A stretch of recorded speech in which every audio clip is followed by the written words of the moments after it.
ఇప్పుడు పెయిన్ అనగానే చాలామంది ఇంక్లూడింగ్ మీ, నేను కూడా డాక్టర్ అనగానే అమ్మో సర్జరీలు అంటారేమో, అది అంటారేమో, ఇది అంటారేమో అని చాలా కంగారు పడతాం కదా.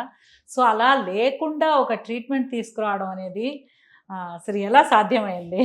ఇప్పుడు మీరు పెయిన్ అన్నారు కదా, అవును డాక్టర్. దీని మీద పెద్ద పెద్ద అపోహలు ఉన్నాయి, ఉమ్, చాలా తప్పులు జరుగుతున్నాయి. ఉమ్, ప్రజల యొక్క ప్లస్ డాక్టర్స్ యొక్క పర్స్పెక్టివ్, దృక్పథము దీని గురించి చాలా రాంగ్ పోతుంది. ఏంటంటే నొప్పి అనగానే అది దీర్ఘకాల నొప్పి. ఉమ్, దీనికి ఒక మనిషి అనుకునే ఆ విధానము అండ్ ఇది నొప్పి ఎందుకు వచ్చింది అన్న విధానము పలు విధాలుగా రాంగ్ వేస్లో పోతుంది. ఉమ్, నొప్పి అనగానే ఏంటంటే అది మనకి ఏదో సంకేతం ఇస్తుంది.